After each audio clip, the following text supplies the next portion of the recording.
Assalamualaikum warahmatullahi wabarakatuh. Salam sejahtera bagi kita semua. Mudah-mudahan kita senantiasa dalam lindungan Allah Subhanahu wa taala. Dalam sesi ini saya akan menjelaskan dua materi sekaligus, di mana kedua materi ini akan saling berkaitan. Nah, materi yang pertama adalah tentang struktur organisasi dan penganggaran biaya, sedangkan materi yang kedua adalah tentang mekanisme dan relevansi anggaran. Untuk mengetahui apa kaitan yang saya bilang tadi, kita harus pelajari satu persatu dulu. Maka untuk yang pertama kita pelajari dulu struktur organisasi dan penganggaran biaya. Organisasi merupakan alat untuk menganggarkan biaya. Kalau boleh saya gambarkan secara singkat, struktur organisasi itu kan dibuat oleh perusahaan dengan tujuan agar tahu tentang siapa bertanggung jawab atas siapa. Maksudnya bagaimana? Tentang siapa bertanggung jawab atas siapa. Kalau kalian yang sudah bekerja, mungkin kalian sudah pernah melihat gambar struktur organisasi di dalam perusahaan. Tetapi bagi yang belum bekerja, saya yakin sudah tahu gambaran tentang struktur organisasi. Maka saya akan berikan contoh.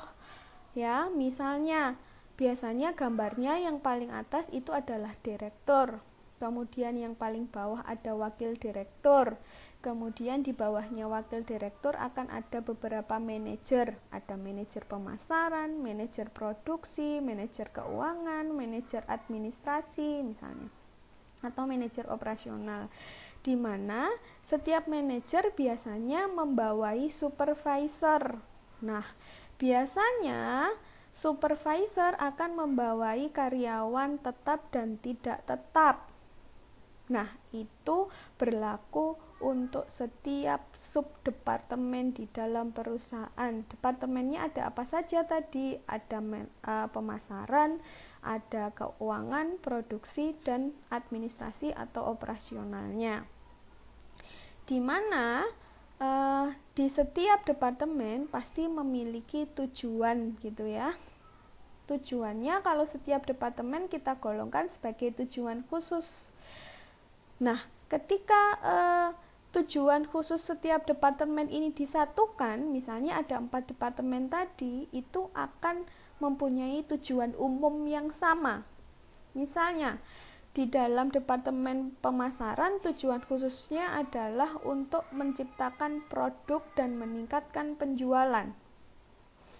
Kemudian untuk departemen keuangan, misalnya tujuan khususnya adalah menyediakan dana agar penjualan di departemen pemasaran dapat terrealisasi.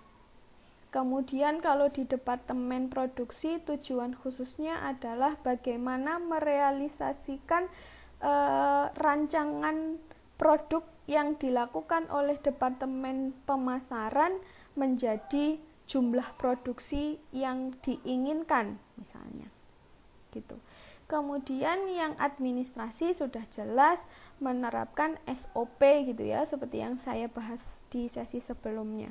Nah, tujuan-tujuan khusus setiap departemen ini pasti memiliki tujuan umum. Nah, tujuan umumnya harus sama, karena ingat di dalam sebuah perusahaan itu kita pasti memiliki satu tujuan. Biasanya tujuannya adalah untuk meningkatkan keuntungan. Nah, segala tujuan khusus yang dimiliki oleh departemen di dalam perusahaan ini memiliki tujuan umum, yaitu meningkatkan keuntungan perusahaan, di mana tujuan-tujuan khusus setiap departemen pasti membutuhkan biaya. Nah, biaya inilah yang perlu dianggarkan, gitu ya. Jadi, di dalam penganggaran biaya itu yang punya andil bukan hanya bagian keuangan, tetapi yang punya andil adalah seluruh departemen yang ada di perusahaan. Apa saja tadi departemennya? Ada pemasaran, produksi, keuangan, dan operasional, di mana departemen-departemen ini sudah jelas digambarkan di dalam struktur organisasi perusahaan. Struktur organisasi tersebut makanya disebut sebagai alat untuk menganggarkan biaya.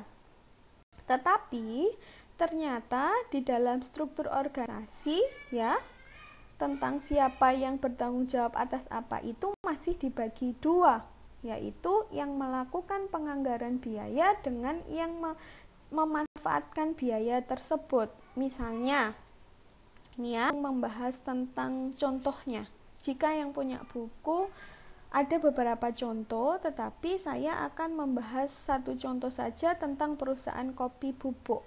Tadi sebelumnya saya jelaskan bahwa di dalam struktur organisasi itu ada bagian yang menganggarkan, tapi ada bagian yang menikmati manfaat dari anggaran tersebut. Jadi pomoni gampangi ngomong ada bagian yang mikir anggaran tersebut, kemudian ada yang memanfaatkan anggaran yang sudah dianggarkan tadi. Jadi ada, kalau yang menganggarkan biaya berarti berkaitan dengan proses. Kita harus tahu prosesnya. Duit itu untuk apa dan nanti menghasilkan apa dan digunakan oleh siapa. Tetapi kalau yang memanfaatkan biaya atau anggaran yang sudah dianggarkan tadi itu hanya semata ya wes pokoknya gawe duit kui gitu ya. Tidak bertolak pada sebuah proses. Misalnya gini. Kalau yang menganggarkan biaya ini di sini di slide ini dijelaskan bagian pemeliharaan, sedangkan yang dapat memanfaatkan biaya itu adalah bagian penggorengan, penggilingan, pembungkusan dan pengepakan. Kalau dilihat dari uraian ini, maka ini kita ambil di bagian departemen produksi. Di dalam memproduksi kopi bubuk pasti ada proses-prosesnya, yaitu menggoreng, menggiling, membungkus dan mengepak gitu ya. Di mana ketiga proses ini pasti membutuhkan alat. Nah, alat ini pasti butuh biaya untuk pemeliharaan, gitu ya. Nah, siapa yang menganggarkan biaya? Yang menganggarkan biaya adalah bagian pemeliharaan. Sedangkan yang memanfaatkan biaya yang sudah dianggarkan tadi siapa?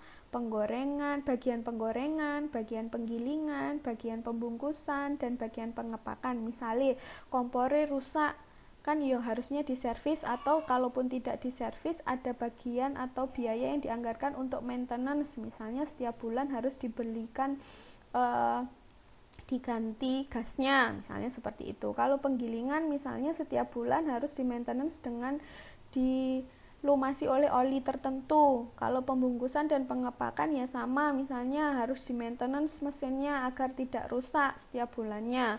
Maka orang-orang yang ada di bagian penggorengan, penggilingan, pembungkusan dan pengepakan ini membutuhkan bagian atau subdepartemen yang namanya subdepartemen pemeliharaan.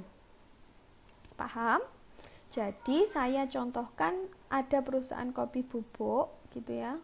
Saya keliru ya kok tanya paham, wong kita sedang tidak berhadapan ya, tapi saya sangat berharap kalian dapat memahaminya gitu. Balik lagi, jadi saya contohkan ada perusahaan kopi bubuk di mana saya hanya mencontohkan bagian departemen produksi saja.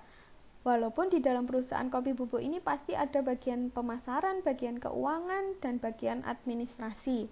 Tetapi dalam menggambarkan adanya bagian yang menganggarkan dan adanya yang memanfaatkan biaya yang dianggarkan tadi, itu saya contohkan di bagian departemen produksi. Misalnya di departemen produksi itu ada bagian pemeliharaan, penggorengan, penggilingan, pembungkusan, dan pengepakan.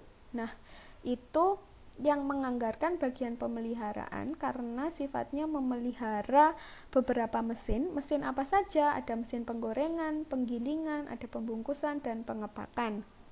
Nah, ketika kita sudah bisa membedakan tentang apa sih penganggaran biaya, kemudian apa sih pemanfaatan biaya, di mana bedanya hanya terletak pada teknisnya saja.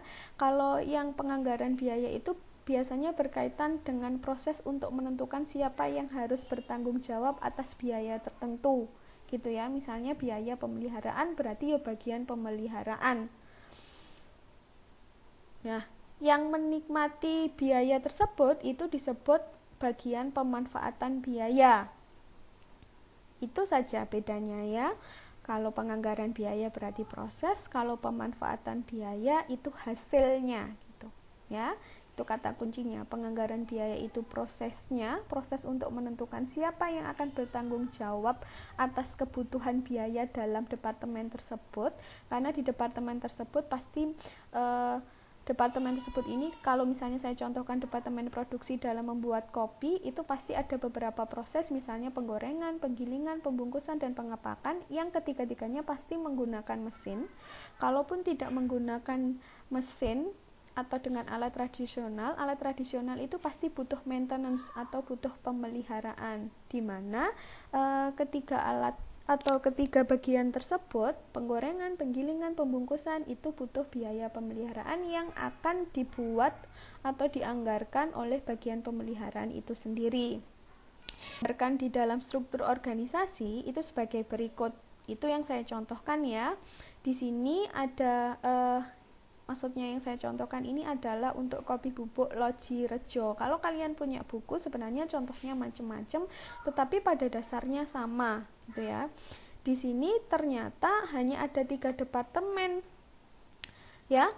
Walaupun sebenarnya ada 4, tapi digabungkan. Departemen Keuangan, Administrasi, dan Umum. Lihat yang di gambarnya yang paling kanan itu jadi 1 ya.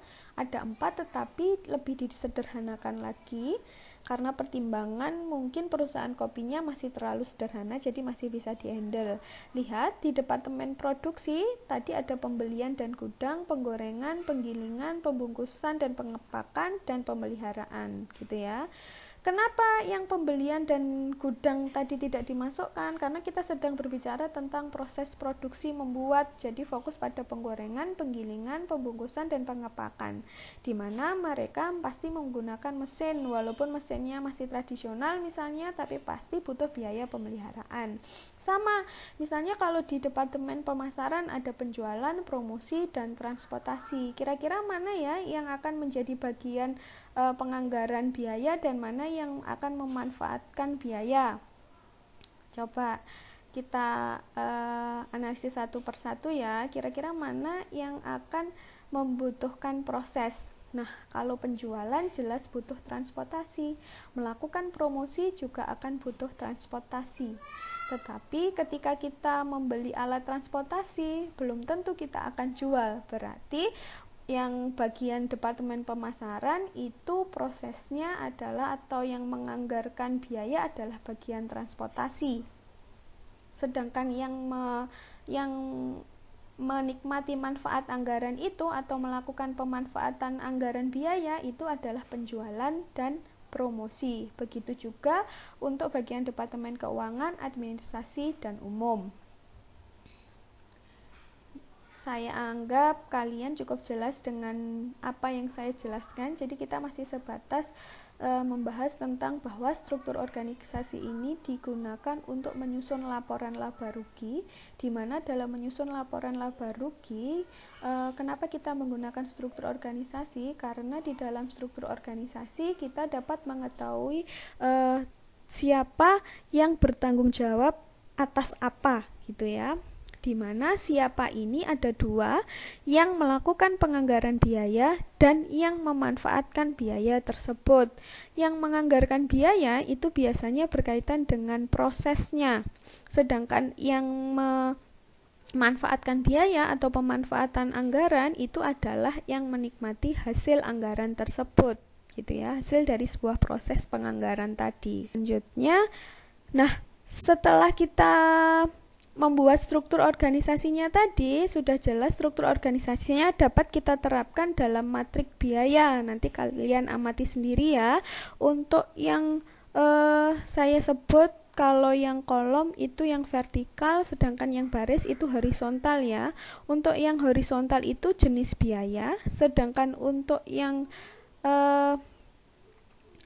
vertikal itu, yang kolom itu adalah bagian-bagian di dalam perusahaan. Ada bagian produksi, bagian pemasaran, bagian administrasi. Jadi sebenarnya langkah-langkahnya yang pertama dari struktur organisasi itu dibikin matrik biaya. Matrik biaya itu ya bentuknya seperti ini, sebuah tabel. Setelah dari tabel, kita akan interpretasikan di dalam laba rugi. Nah, untuk XX1, XX2, XX3 sampai XX9 ini hanya pemisalan. Sedangkan untuk yang angka 9, 8 ya, angka 1 sampai 17 sampai 19 ini berasal dari matrik biaya.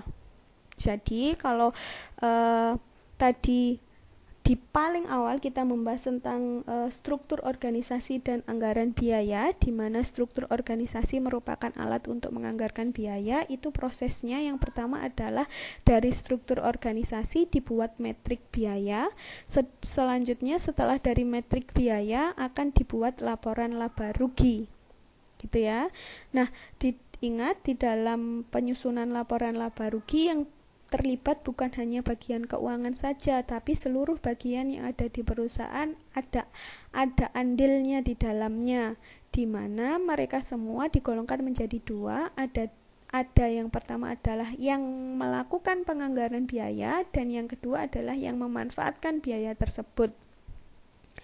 Ya, ini nanti yang slide tentang struktur organisasi, kemudian tentang gambar yang tadi ya, kalau nggak salah 2 slide sebelum ini, kemudian 1 slide sebelum ini, dan slide ini itu boleh kalian pelajari. Ini sebenarnya mudah. Jadi yang awalnya struktur organisasi ada nomornya, direktur nomor 1, kemudian wakil direktur nomor 2, sampai dengan ada 19 tadi, karena di setiap departemen perusahaan punya bagian-bagian sendiri.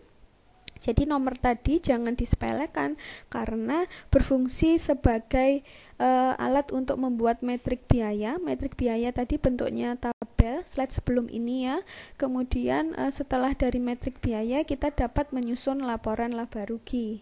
Nah, untuk materi ini saya pikir cukup. Kalau kalian ingin mempelajari contoh-contoh lainnya, ya, itu juga ada di dalam buku. Contoh-contoh apa tentang tahap membuat laporan laba rugi sebagai alat penganggaran biaya. Ya, saya ulang. Jadi dalam membuat anggaran biaya yang mempunyai